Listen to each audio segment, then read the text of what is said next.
एक बार की बात है, महर्षि वेदव्यास युवा ब्रह्मचारियों को ज्ञान दे रहे थे। उस समय वो युवाओं को बता रहे थे कि युवा ब्रह्मचारी को स्त्री से हमेशा सावधान सतर्क होना चाहिए, क्योंकि काम का आवेग बहुत शक्तिशाली होता है, इसलिए ब्रह्मचारियों को बचना चाहिए। यह बात सुनकर उनमें से एक ब्रह्मचारी युवा, जिनका नाम जैमिनी था, उन्होंने बोला, गुरुजी, आपका कथन गलत है। मुझे कोई भी स्त्री अपनी तरफ आकर्षित नहीं कर सकती। मैं पूर्ण ब्रह्मचारी हूँ। वेदव्यास जी बोले, जैमिनी, तुम्हें जल्द ही पता चल जाएगा। मैं कुछ दिनों के लिए बाहर जा रहा हूँ। मैं 3 महीने बाद लौटूंगा, सावधान रहना। कुछ दिनों बाद एक दिन जैमिनी जंगल में आते हुए पेड़ों के पास से गुजर रहा था कि उसे एक युवती दिखाई देती है। जैमिनी ने जंगल में उस युवती को देख उसे दया आ गई। उसने उस युवती से कहा, अरे ओ देवी, और आप बुरा ना माने तो मेरे साथ आकर आप मेरे आश्रम में ठहर सकती हैं। युवती बोली, क्या तुम अकेले रहते हो? क्या वहाँ कोई अन्य स्त्री है? जैमिनी ने कहा, मैं अकेला रहता हूँ, परंतु आप निश्चिंत रहिए। मैं पूर्ण ब्रह्मचारी हूँ। मुझे काम पीड़ित नहीं कर सकता। मैं विकारों से मुक्त हूँ। युवती बोली, एक तरुण कुमार कन्या का एक ब्रह्मचारी के साथ रात्रि में अकेले रहना उचित नहीं है।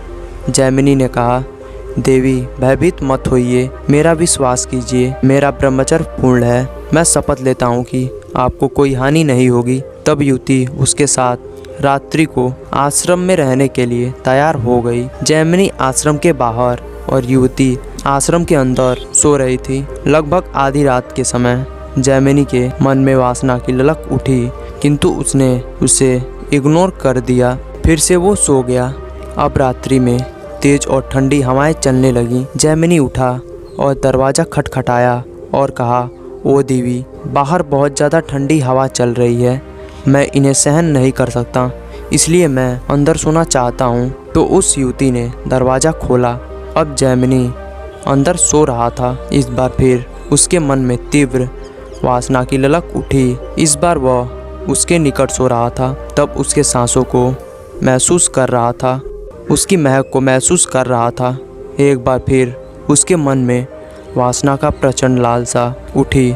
इस बार वह अपना विवेक खो बैठा और उठकर उस स्त्री का आलिंगन करने बढ़ ही रहा था कि वेदव्यास जी, जो उनके गुरुजी थे, उन्होंने अपना असली रूप धारण कर लिया और कहा, ओ मेरे प्रिय जैमिनी, कहाँ है तुम्हारा पूर्ण ब्रह्मचर्य? क्या तुम अब भी पूर्ण ब्रह्मचर्य में स्थित हो? क्या कहा था तुमने जब मैं व्याख्यान दे रहा था? जैमिनी ने शर्म से अपना सर झुका लिया और बोला, गुरुजी, मुझसे बहुत बड़ी गलती हो गई, कृपया मुझे क्षमा कीजिए। महर्षि वेदव्यास जी ने अपने यौगिक शक्ति से ही सुंदर युवती का रूप धारण किया था। यह सुंदर स्त्री संध्या के समय एक पहाड़ पर एक पेड़ के नीचे जाकर खड़ी हो गई थी। अकस्मात बादल इकट्ठा होकर बारिश प्रारंभ हो गई। ये सब लीला थी महर्षि वेदव्यास जी ने अपने शिष्य को परखने के लिए की।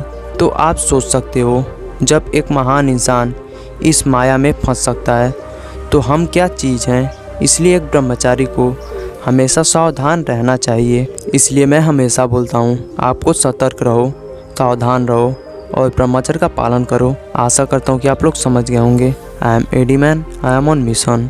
जय हिंद, जय भारत, धन्यवाद।